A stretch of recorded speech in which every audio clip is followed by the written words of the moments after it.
Meus irmãos, então vamos ao tópico de número um edifício espiritual. Temos uma subdivisão aqui em 4 subtópicos: o santuário judeu, o santuário cristão, a pedra angular e Cristo, a pedra principal. O santuário judeu.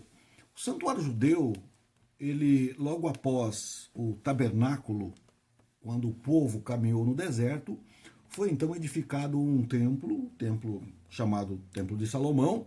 Esse templo ele teve uma duração, ele foi até a época em que os babilônios invadiram Jerusalém, tomaram o templo, tomaram tudo, levaram para a Babilônia. E depois disso, quando na época de Ciro, eles voltaram do cativeiro e reconstruíram o templo. Esse templo ele foi feito um pouco menor, não tinha todo o esplendor do primeiro templo, e ele foi novamente reformado na época de Herodes. Nessa época eles elevaram o templo, construíram esplanadas, aumentaram. Esse templo de Herodes foi o templo que Jesus conheceu. Tem aquela ocasião que Jesus ele entra em Jerusalém e tanto no início como no final do ministério, ele faz isso, ele purifica o templo. Por que ele faz isso? Naquela época, o templo ele tinha divisões. Por exemplo, tinha a esplanada dos gentios, né? Era um lugar separado. Quando os gentios vinham de fora para adoração, os gentios convertidos, eles vinham e ficavam ali. Só que nesse lugar tinha lá a venda de animais para o sacrifício. O pessoal vinha de longe, não podia trazer os seus animais, e às vezes eles compravam ali os animais, né? Era uma tendência na época, porque o pessoal vinha de longe, trazer um animal, às vezes não era tão fácil.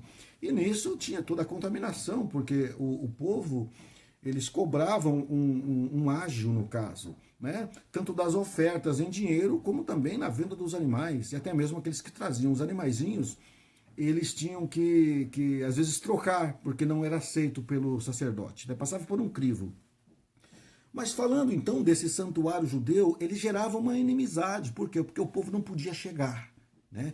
Nem sempre o gentio ele conseguia chegar, ele só chegava até uma certa altura. Por quê? Porque o povo judeu ele tinha aquele exclusivismo. Tá? Ele tinha aquele exclusivismo. Deus era para ele, eles eram para Deus, e o não-judeu era considerado, né, um impuro, né, um incircunciso. Nesta questão, havia então aqui uma inimizade, e o próprio Paulo fala sobre isso, sobre a questão da inimizade que havia entre judeu e não judeu.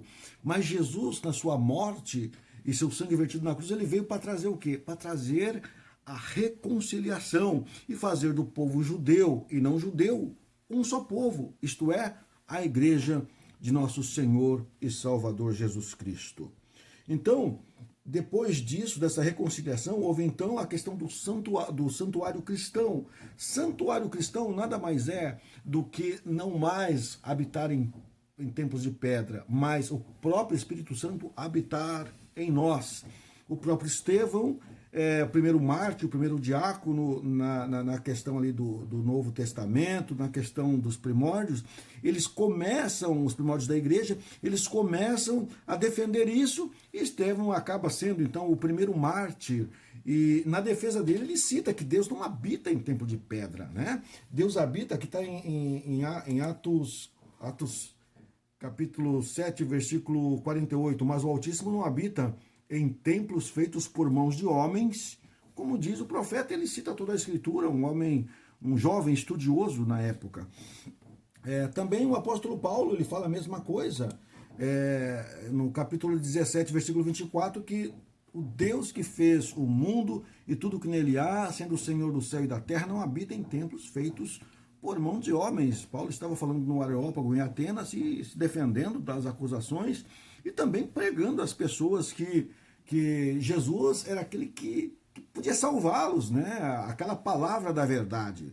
Então o apóstolo Paulo fazia isso falando sobre a questão do santuário cristão. Irmãos, nesta palavra eu tenho algo a dizer.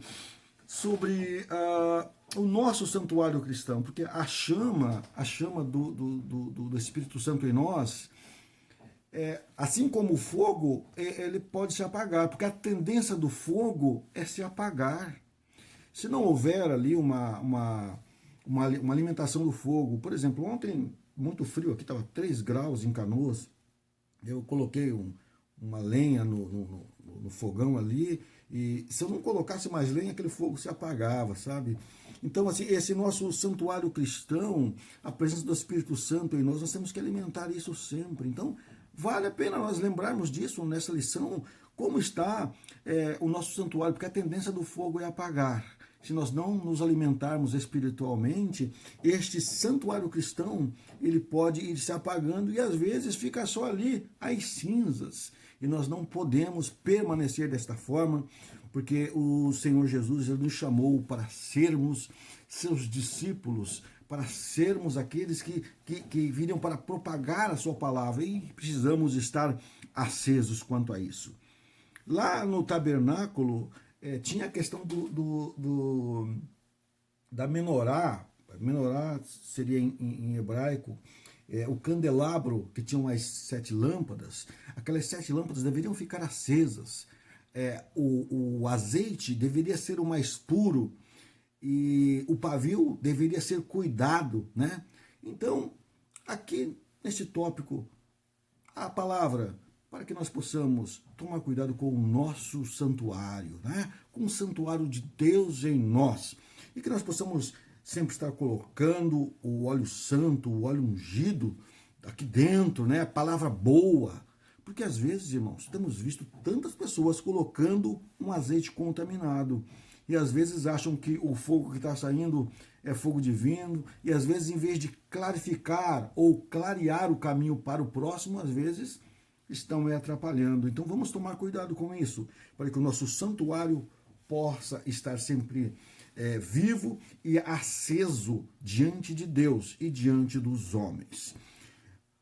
A pedra angular e Cristo a pedra principal. No versículo de número 20 nos diz: edificado sobre o fundamento dos apóstolos e dos profetas, de que Jesus Cristo é a pedra principal da esquina. Esta pedra principal, a pedra de alicerce, aquela pedra que segura toda a estrutura.